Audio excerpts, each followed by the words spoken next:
Assalamualaikum warahmatullahi wabarakatuh. Selamat sore menjelang maghrib kawan-kawan semua. Mudah-mudahan kita semua selalu ada dalam lindungan Allah Subhanahu wa Ta'ala. Pertama-tama marilah kita panjatkan puja-puji syukur kehadirat Allah Subhanahu wa Ta'ala yang telah memberikan karunia dan nikmat kepada kita semua. Salawat beserta salam semoga tercurah limpahkan kepada junjungan kita semua, Habibana wa Nabiyanal Karim, Kanjeng Nabi besar Muhammad Sallallahu Alaihi Wasallam beserta keluarganya, sahabatnya, tabiin tabiatnya, dan umumnya kita selaku umatnya. Amin amin ya robbal alamin. Alhamdulillah kita semua sampai kembali pada bulan Ramadan tahun ini. Mudah-mudahan kita semua bisa menyelesaikan dengan lancar dan selalu sehat sampai akhir puasa dan nanti kita sampai di hari kemenangan yaitu Hari Raya Idul Fitri. Baik kawan-kawan semua, acara kita ini adalah acara Tarim Talk Show Ramadan menjelang maghrib, dan tema yang kita bahas pada kesempatan kali ini yaitu menghidupkan Ramadan untuk aset akhirat. Bulan suci Ramadan adalah bulan suci yang paling ditunggu-tunggu oleh umat Islam di seluruh dunia. Karena di bulan suci Ramadan ada beberapa ibadah atau amalan yang tak bisa kita dapatkan di bulan-bulan lainnya.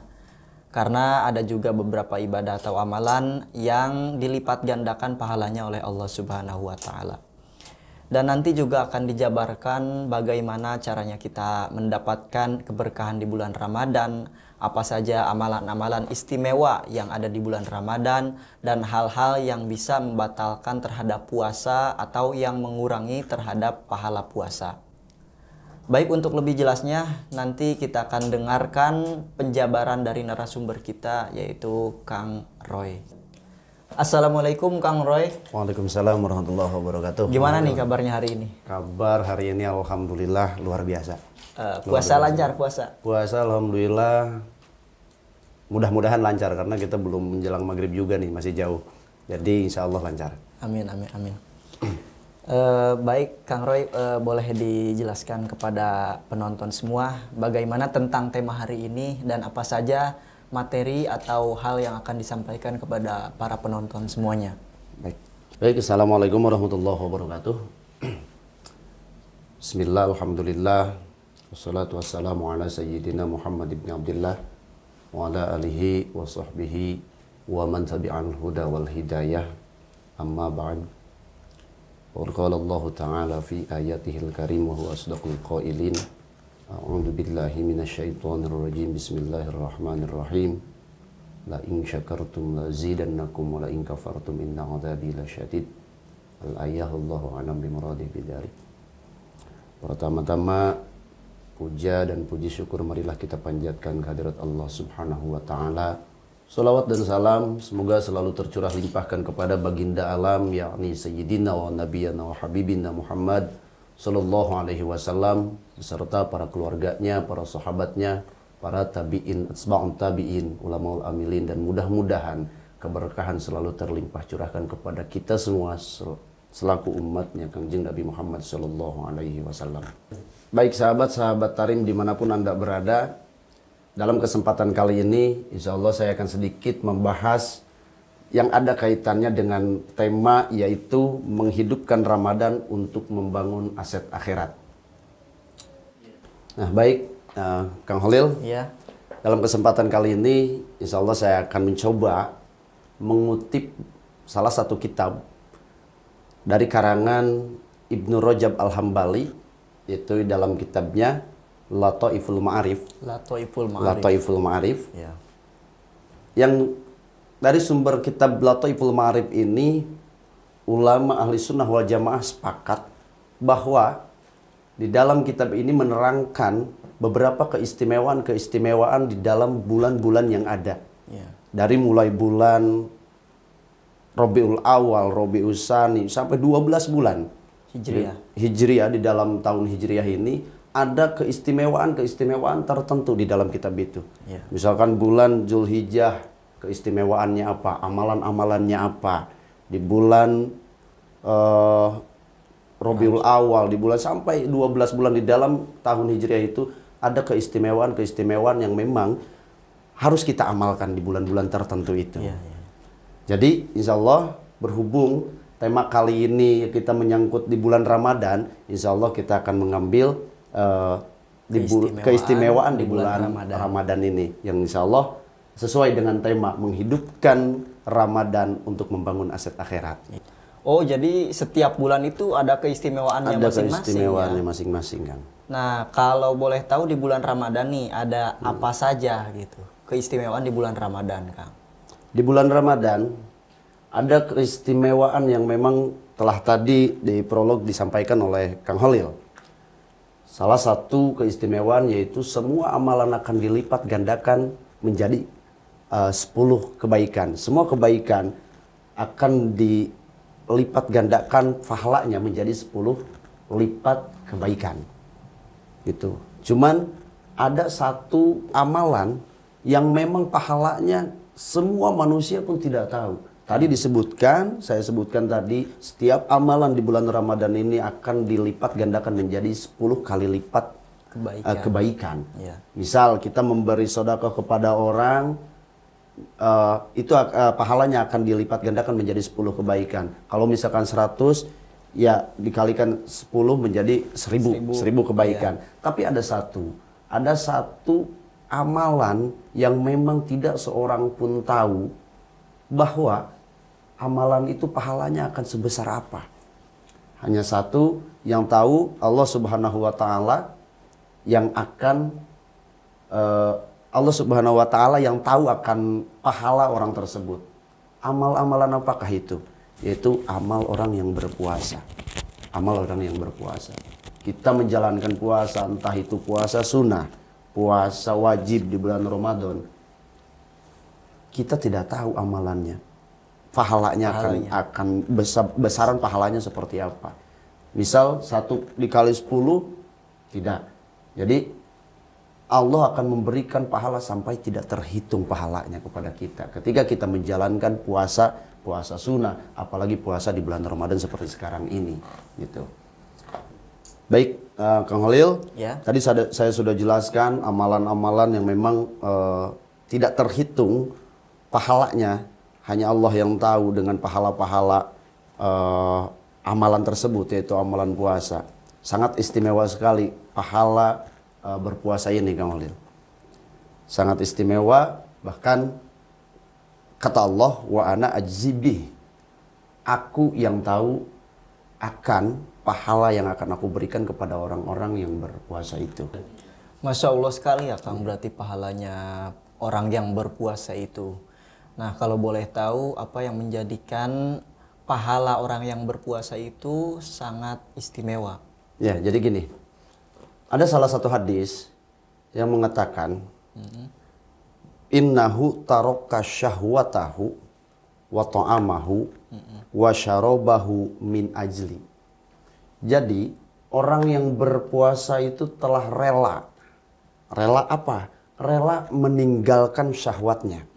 Rela meninggalkan makanan-makanannya.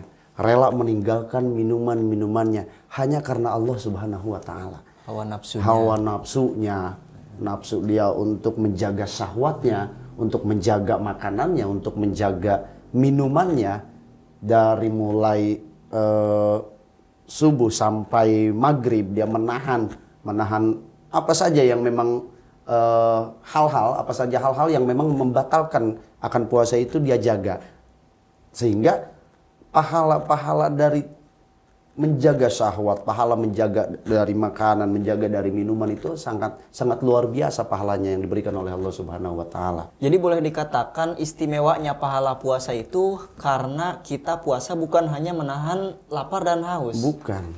Jadi syahwat, hawa nafsu atau perilaku yang biasanya kita lakukan di bulan-bulan selain Ramadan gitu ya, betul, harus dijaga ketika kita sedang berpuasa ya, Kang. Betul. Okay. Ya, jadi ketika kita sedang berpuasa, kita itu diharuskan untuk menjaga tadi yang memang sudah kita bahas. Maka dari itu, kenapa orang berpuasa menempati kedudukan yang sangat istimewa di sisi Allah Subhanahu wa taala, gitu. Jadi orang-orang yang berpuasa itu menduduki keistimewaan yang memang sangat tinggi di sisi Allah Subhanahu wa taala. Ya gitu. Tadi kan puasa bukan hanya menahan bukan hanya menahan lapar dan haus. Berarti kita harus menjaga tingkah kita atau perilaku kita, semisal dari bicara, dari penglihatan atau dari pendengaran itu ya kalau puasa harus dijeda dulu lah intinya. Dulu ya. Gitu. Berarti kalau misalkan nih kan ada hal-hal yang membatalkan puasa. Ada juga katanya saya pernah dengar ada hal yang bisa mengurangi pahala puasa. Iya, Kayak misalkan kita kalau di bulan selain bulan puasa itu melakukan kejelekan itu ya pahalanya bukan pahala, balasannya ya sesuai kejelekan yang dia perbuat. Iya. Tapi kalau di bulan Ramadan itu selain dia mendapatkan balasan atau mendapatkan juga mungkin ancaman dari Allah, dia katanya mengurangi terhadap pahala puasa. Itu benar apa? Iya, itu sangat betul. Karena apa? Karena tadi misal tadi yang sudah kita bahas di awal, mungkin dari prolog juga sudah Kang Holil sampaikan. Misal kita niat puasa, kita sahur sampai habis misalkan berapa baskom, berapa nasi kita sahur. Dari mulai setelah masuk subuh kita berpuasa, kita sholat subuh, selesai sholat subuh kita tidur, bangun maghrib. Seperti orang yang belajar mati lah intinya. Seperti orang yang belajar mati intinya, dari mulai beres sholat subuh sampai bangun maghrib, apalagi kelewat maghrib, itu orang puasanya sah saja orang puasa itu. Cuman boleh pun dikatakan beliau adalah orang yang berpuasa hanya menahan lapar dan haus saja. Iya. Karena tidak juga ada pahalanya. Mungkin sholatnya kelewat. Iya, sholatnya kelewat. Terus amal-amalan yang lainnya juga kelewat. Jadi ya saya sarankan di bulan Ramadan ini ya tidur secukupnya, yang tidak menghalangi pahala puasa kita. Intinya kita perbanyak baca Quran. Tadi sudah dijelaskan satu amalan yang memang dilipat gandakan menjadi 10 kebaikan itu. Misal kita membaca Quran, satu huruf saja. Satu huruf kita membaca Quran, misalkan Bismillahirrahmanirrahim, kita membaca ba dengan meniatkan kita membaca Al-Quran itu satu kebaikan itu dijadikan 10 kebaikan, dilipat gandakan gitu. Apalagi kita membaca sampai khatam gitu. Ya pokoknya di dalam kita sedang menjalankan puasa, kalau bisa terus saja kita laksanakan amalan-amalan yang memang sesuai, sudah warid ya, sudah disarankan oleh para ulama-ulama kita untuk mengisi puasa kita ini dengan amalan-amalan yang baik. Terus kan Kang, di bulan Ramadan juga ada yang disebut sebagai malam Lailatul Qadar. Nah, itu bagaimana Kang tentang Lailatul Qadar? Tentang Lailatul Qadar, orang-orang tidak akan mendapatkan malam Lailatul Qadar itu ketika orang-orang itu hanya berpuasa saja. Dengan catatan tadi, puasanya hanya dilakukan dengan tidur, puasanya hanya dilakukan dia menahan lapar dan haus saja, tidak dengan amalan-amalan yang lainnya. Apalagi dia puasa dari pagi sampai sore menggunjing, gibah, berbohong ini itu dan sebagainya, maksiat jalan, puasa jalan, ya dikatakan sangat jauh sekali untuk mendapatkan Lailatul Qadar. Orang-orang seperti itu. Karena apa? Ya bukan tidak mungkin dia akan mendapatkan Lailatul Qadar, karena siapapun orang yang mendapatkan Lailatul Qadar itu ya fadl dari Allah Subhanahu wa taala. Allah pun berhak untuk memberikan malam Lailatul Qadar itu kepada siapapun yang Allah pilih. Tapi tetap pada syariatnya ya tetap orang-orang seperti itu akan sangat jauh untuk mendapatkan Lailatul Qadar. Atau banyak orang-orang yang cerita-cerita tentang orang-orang soleh yang mendapatkan Lailatul Qadar itu bukan orang-orang sembarangan. Contohnya ulama-ulama besar, kiai-kiai besar yang memang kesehariannya itu terus-menerus level ibadahnya meningkat. Jadi di bulan puasa ini di dalam dia sedang melaksanakan puasa 24 jam dia pakai dengan amalan-amalan kebaikan itu. Gitu. Tapi Kang, kan katanya malam Lailatul Qadar itu hanya ada satu malam ya. Walaupun memang mengerjakannya pada bulan-bulan ganjil dari tanggal berapa? Tanggal 17. Dari tanggal 17 sampai akhir Ramadan. Nah, itu kan berarti kita tidak tahu malam yang mana kan. Ya. Nah, mungkin Akang bisa jelaskan atau bisa kasih ciri-ciri malam Lailatul Qadar itu yang seperti apa katanya. Ya, jadi gini Kang Olil ya. Malam Lailatul Qadar itu tadi sudah Kang Olil sampaikan di malam yang ganjil sampai akhir Ramadan di tanggal 17 ya kalau nggak salah. Jadi kenapa tidak ada spesifik Lailatul Qadar itu malam tanggal sekian? Tanggal sekian. Karena apa? Karena kita sebagai umat manusia dituntut untuk beribadah. Kenapa kita sebagai manusia dituntut untuk beribadah, untuk menghambakan diri kita kepada Allah Subhanahu wa taala? Karena di dalam diri kita ada satu potensi. Apa itu? Potensi yang ada di dalam diri manusia, potensi yang ada di dalam diri kita, yaitu rubul ubudiyah. Di dalam fikih ada 4. Rubul ubudiyah, rubul muamalah, rubul munakahah, rubul jinayah. Salah satu potensi yang ada di dalam diri manusia yaitu adalah rubul ubudiyah. Kita diharuskan untuk beribadah kepada Allah Subhanahu wa taala. Dan di dalam diri kita ada kuwatul idrokiyah. Jadi, kenapa tidak spesifik tadi Lailatul Qadar jatuh pada tanggal sekian misalkan, gitu kan? Karena kita itu bukan dituntut untuk mengejar Lailatul Qadar.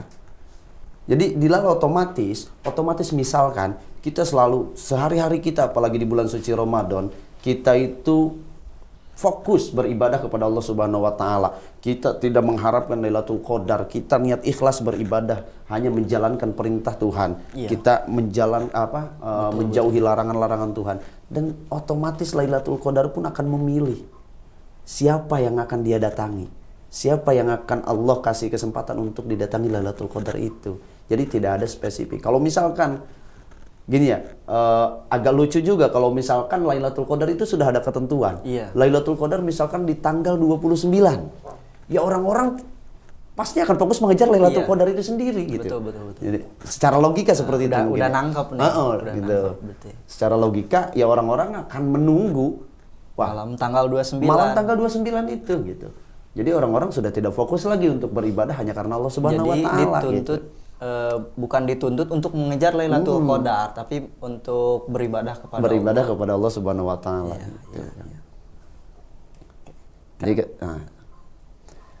Jadi ada satu hadis mengatakan dari Imam At-Tirmidzi kalau nggak salah.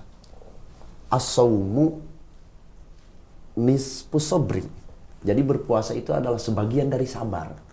Sebagian dari sabar. Kenapa?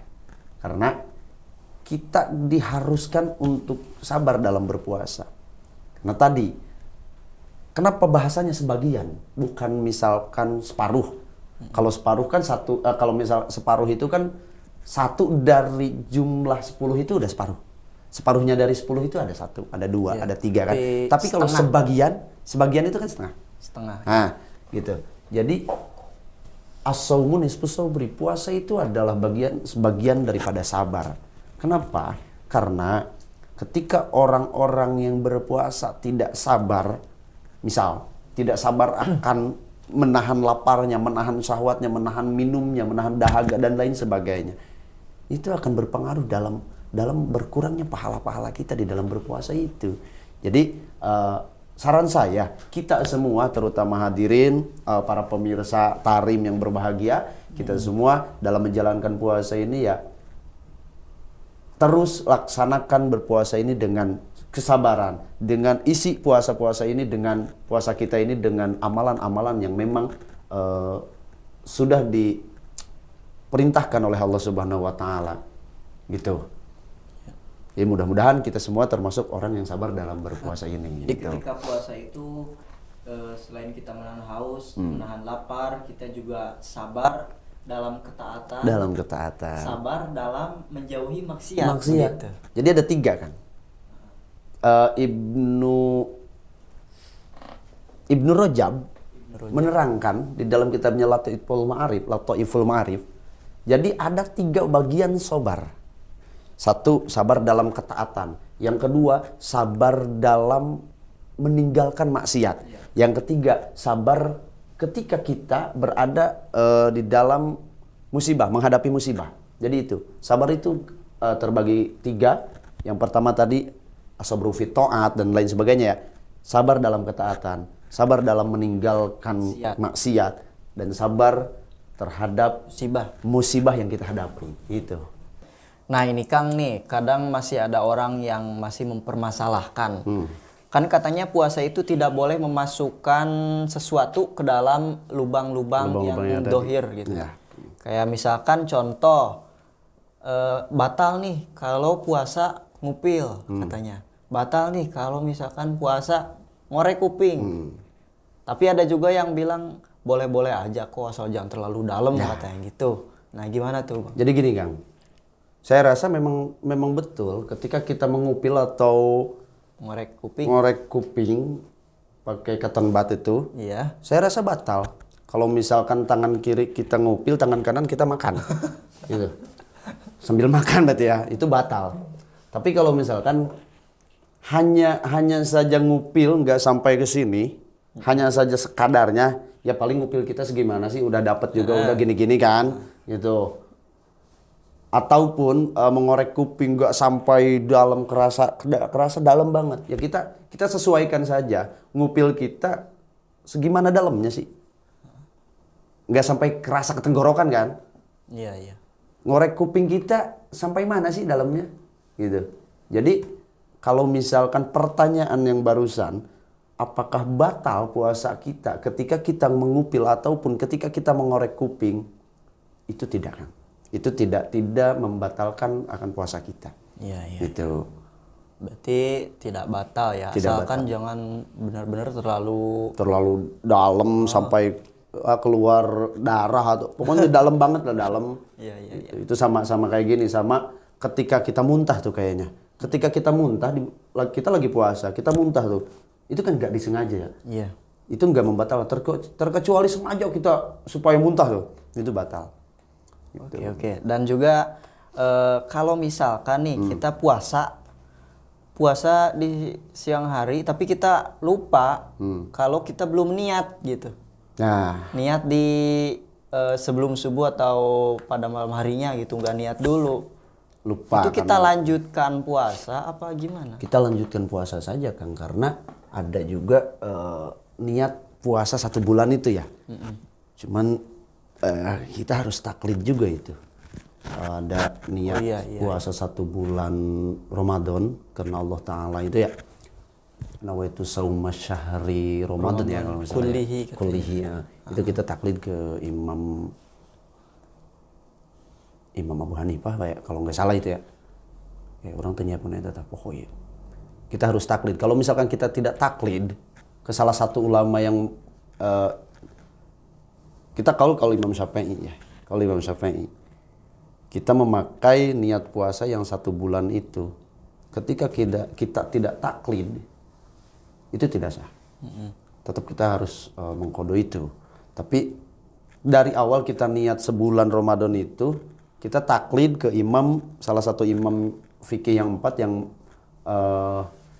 madhab yang 4. Nah, madhab yang 4 itu yang memang mengesahkan, kita tidak apa-apa. Dan dalam bab taklid ini, misal kita dari awal lupa, pas pertengahan puasa, aduh, saya lupa nih nggak niat yang sebulan itu, nggak taklid nih, nggak apa-apa.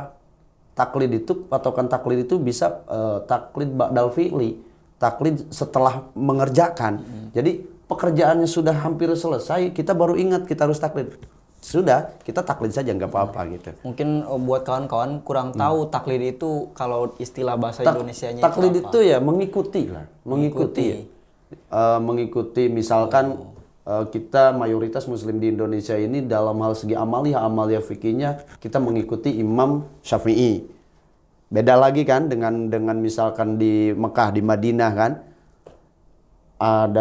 Intinya gini, taklid itu adalah kita mengikuti salah satu yang dikerjakan atau yang disarankan oleh 4 ya madzhabul arba'ah itu, 4 madhab itu, salah satu Imam Syafi'i, Imam Maliki, Imam Hambali, Imam Ahmad bin Hambal ya. Itu Imam Hanafi. Jadi intinya kalau mungkin di madhab Syafi'i itu diharuskan untuk niat setiap hari. Setiap malam, kita mau puasa itu.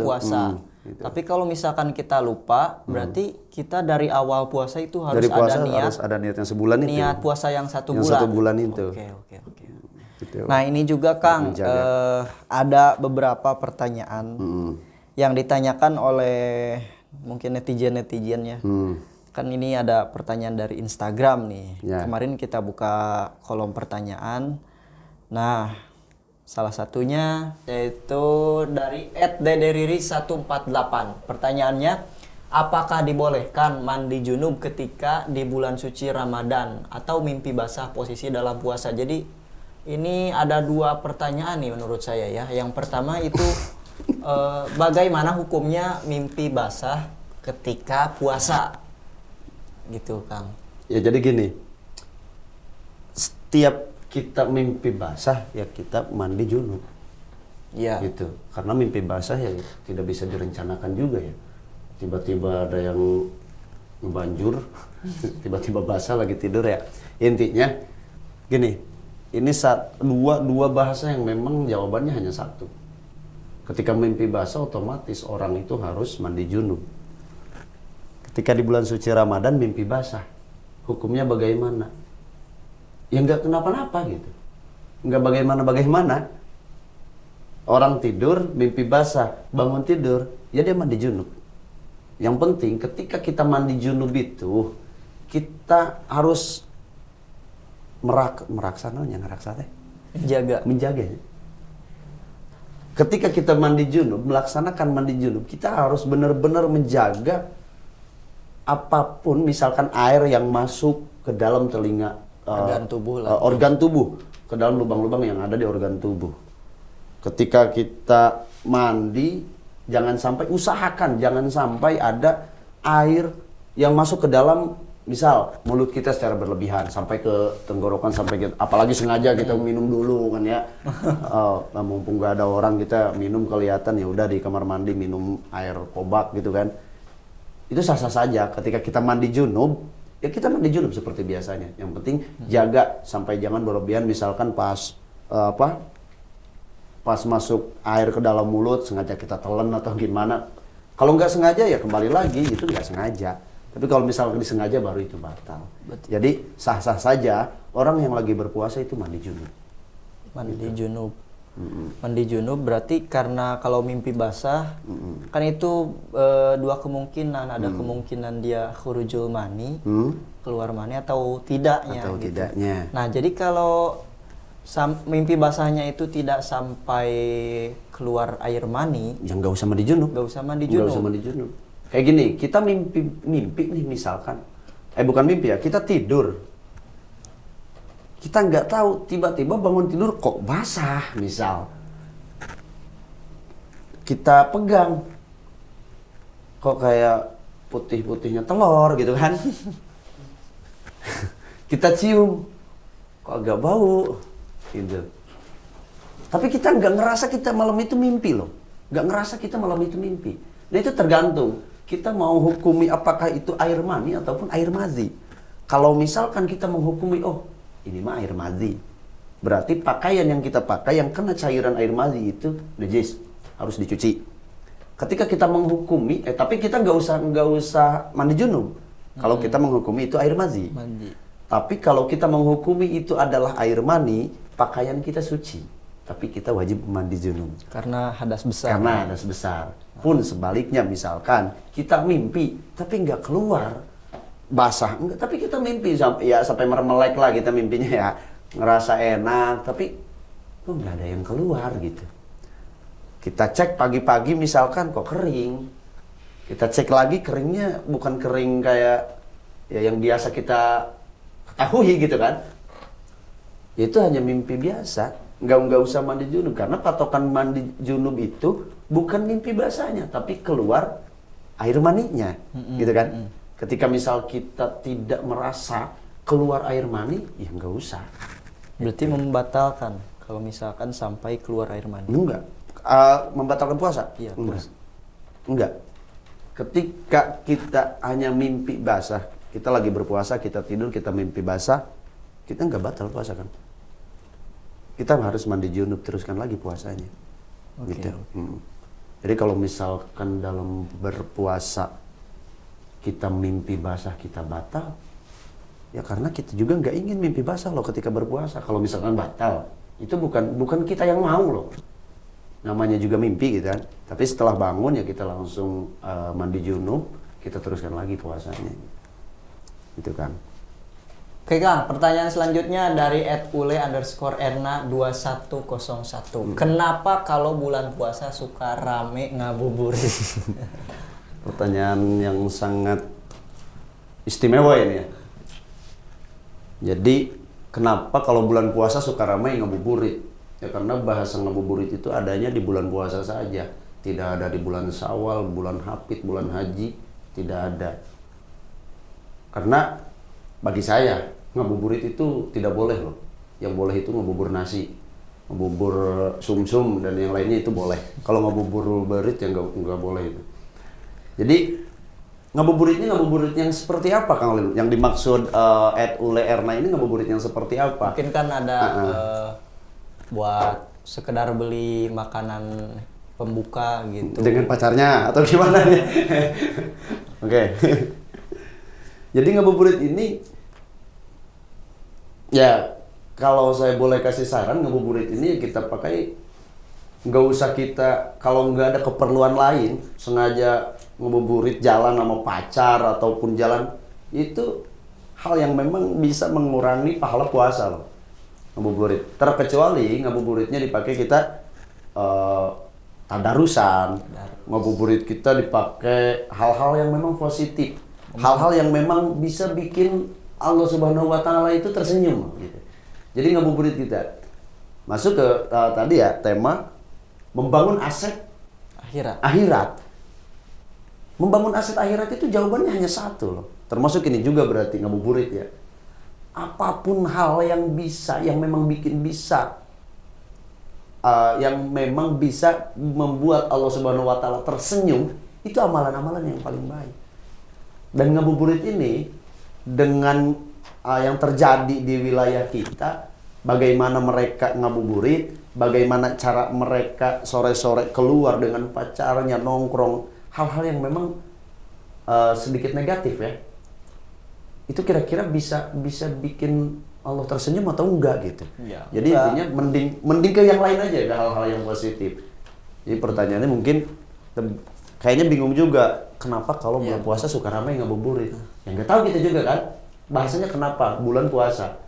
Tapi ya mudah-mudahan jawaban kita lebih lebarkan ke hal-hal yang lainnya. Ya mudah-mudahan jadi lebih enak ini pertanyaan teh.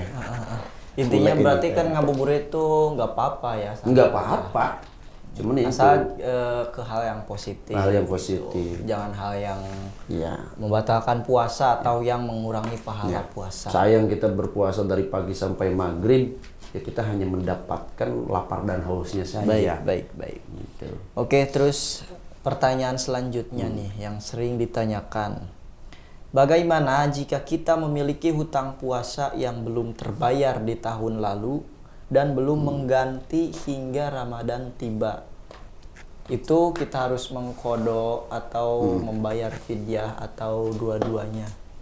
Jadi gini, Atau ada beberapa hal yang harus wajib qadha dan beberapa hal yang harus wajib fidyah gitu? ya. Seperti apa? Jadi gini, ketika orang-orang mempertanyakan lebih baik puasa Syawal atau puasa qadha, ya tinggal kita ibaratnya gini loh, analoginya gini. Kita itu akan mengejar yang sunnah atau yang wajib? Pasti yang wajib dong, yang didahulukan. Berarti kan harus qadha dulu. Nah, pertanyaan yang barusan adalah bagaimana cara kita, bagaimana cara ya? Intinya kalau puasa gitu, punya hutang puasa, tapi belum diqadha atau belum diganti sampai Ramadan selanjutnya. Jadi gini, misalkan tahun 2022 kita punya hutang puasa 2 hari misal, dari mulai Syawal sampai bulan Sya'ban lagi kita belum melaksanakan qadha puasa yang 2 hari itu. masuklah bulan Ramadan 2023 sekarang ini misalkan.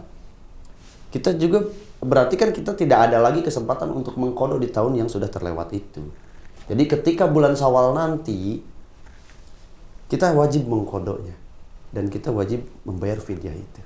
Satu mud ya, satu liter lah, katakanlah 1 liter beras. Ketika misalkan itu hukumnya qadhanya wajib, fidyahnya wajib. Qadhanya wajib, fidyahnya wajib. Misal, katakanlah contoh 1 liter. Kita harus mengqadha 2 hari dan membayar fidyah 2 liter beras, misal. Ketemu puasa ke depannya, belum juga kita qadha yang 2 hari itu. Puasa qadhanya wajib 2 hari itu. Fidyahnya jadi dikali 2. Gitu. Misalkan yang harusnya 2 liter saja jadi 4 liter. Puasa sampai ke 10 kali puasa, fidyahnya yang dilipat gandakan. Gitu loh. Jadi misal 10 qadhanya tetap berjalan, fidyahnya terus berlipat ganda. Jadi 1 kali Ramadan kita belum mengqadha, kelewat 1 Ramadan 1 liter, kelewat 2 Ramadan 2 liter, kelewat 3 Ramadan 3 liter, itu fidyahnya wajib dan qadhanya juga wajib. Yang berlipat ganda adalah fidyahnya, bukan berpuasanya. Gitu. Mungkin itu hal-hal yang memang sangat minim teman-teman kita di luar sana ketahui gitu. Dan saya rasa itu memang dalam kultum Ramadan ini seharusnya ya banyak yang membahas hal-hal itu, hal-hal yang memang jarang orang-orang bahas gitu.